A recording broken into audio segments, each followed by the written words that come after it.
Assalamualaikum warahmatullahi wabarakatuh.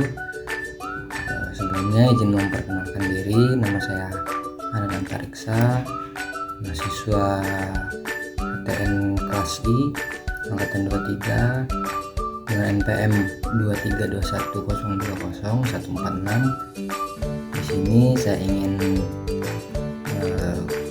melengkapi tugas UAS dengan menjelaskan konsep the rule of law. The rule of law adalah prinsip dasar negara hukum yang menegaskan bahwa hukum merupakan kekuasaan tertinggi dalam kehidupan bernegara. Semua tindakan pemerintahan dan warga negara harus didasarkan pada hukum yang berlaku. Prinsip ini bertujuan mencegah kekuasaan yang sewenang-wenang dan menjamin terciptanya keadilan serta kepastian hukum. Latar belakang the rule of law berkembang dalam sistem hukum Anglo-Saxon, khususnya di Inggris. Dickie merumuskan bahwa kekuasaan negara harus dibatasi oleh hukum, bukan oleh kehendak penguasa. Dalam perkembangannya, konsep ini menjadi dasar hukum demokratis modern. Supremasi hukum berarti hukum berada di atas semua bentuk kekuasaan.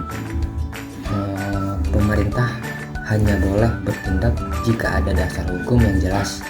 Hal ini penting untuk mencegah penyalahgunaan kekuasaan dan melindungi hak warga negara. Persamaan di hadapan hukum. Prinsip ini menegaskan bahwa setiap orang memiliki kedudukan yang sama di hadapan hukum. Tidak boleh ada perlakuan khusus berdasarkan jabatan, kekayaan, atau status sosial.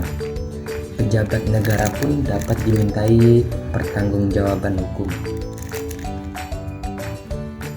Lalu kepastian hukum. Kepastian hukum mengharuskan aturan hukum disusun secara jelas,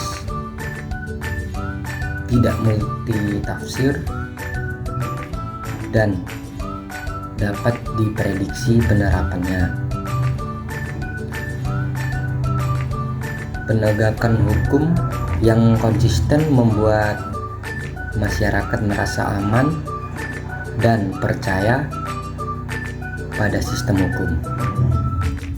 Lalu perlindungan hak asasi manusia. The rule of law berfungsi melindungi hak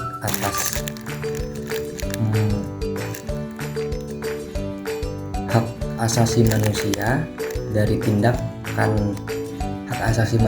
tindakan sewenang-wenang negara hukum.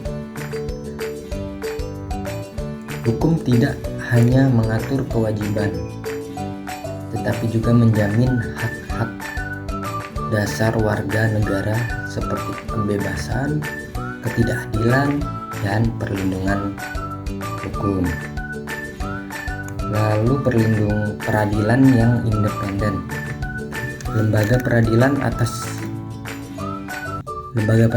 harus bersifat independen dan tidak dipengaruhi oleh kekuasaan eksekutif maupun legislatif. Independensi peradilan sangat penting agar hakim dapat memutus perkara secara objektif dan adil. Kesimpulannya, the rule of law merupakan pilar utama negara hukum dan demokrasi. Keberhasilan penerapannya sangat bergantung kepada komitmen